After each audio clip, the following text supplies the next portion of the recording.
আসসালামু আলাইকুম ভিউয়ার্স, এই পর্বে আপনাদের সঙ্গে শেয়ার করব খুবই মজার গাজর দিয়ে পোলাও রান্না।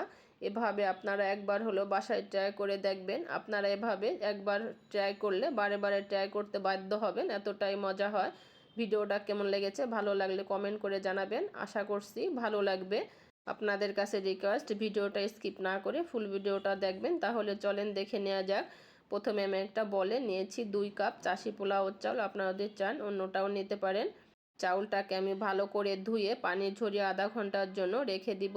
চুলায় একটা ডিস্কো নিয়েছি, পরিমাণ মতো একটু তেল দিচ্ছি, আর দিচ্ছি আমি 5-6টা পেঁয়াজ কুচি। আমি পেঁয়াজটাকে চিকন চিকন করে কুচি করে নিয়েছি।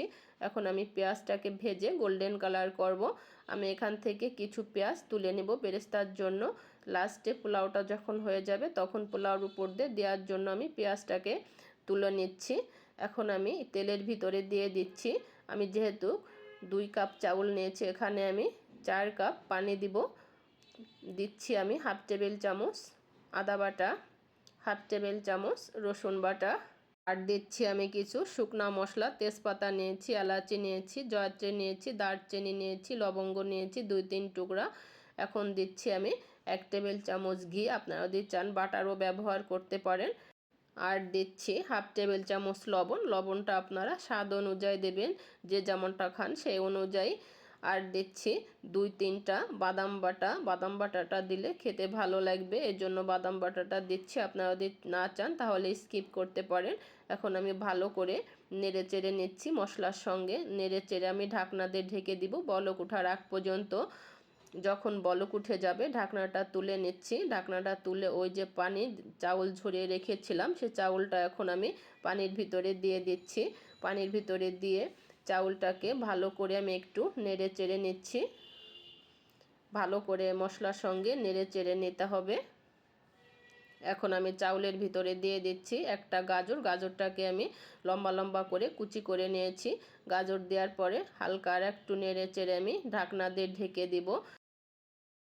এখন আমি ঢাকনা দিয়ে ঢেকে দিচ্ছি। যখন বলক উঠে যাবে তখন আমি ঢাকনা তুলে আমি আরেকটু নাড়াচাড়া দিয়ে নিব। আর একটু নাড়াচাড়া দিয়ে নিচ্ছি এই কারণে যেন নিচে লেগে না যায়। নাড়াচাড়া দিয়ে আমি ঢেকে দিব। আবারও ঢেকে দিয়ে চুলার জালটা মিডিয়াম টু লোতে দিব। লোতে দেওয়ার পরে একবারে পানিটা শুকিয়ে যাবে। দেখতেই পাচ্ছেন পানিটা শুকিয়ে গেছে। এখন চুলার জালটা আমি একদমই অফ করে দিয়ে আধা ঘন্টার জন্য ঢেকে রেখে দিব। পোলাওটাকে আমি আধা ঘন্টার জন্য ঢেকে রেখেছিলাম দমে। একটু ফুটতে বাকি ছিল। পোলাও চাউলটা দমে রাখার কারণে পোলাওটা পুরোপুরি ফুটে গিয়েছে। ফুটে একদমই ঝরঝরা হয়েছে। আপনাদের একটু তুলে দেখাচ্ছি কতটাই ঝরঝরা হয়েছে। এভাবে আপনারা একবার হলেও বাসায় ট্রাই করবেন। এভাবে যদি একবার ট্রাই করেন অন্য কোনোভাবে আর রান্নাই করবেন না, এভাবে রান্না করার জন্য চেষ্টা করবেন। পোলাওটাকে আমি হালকা একটু নেড়ে চেড়ে সমান করে আমি উপর দিয়ে দিব বেরেস্তা।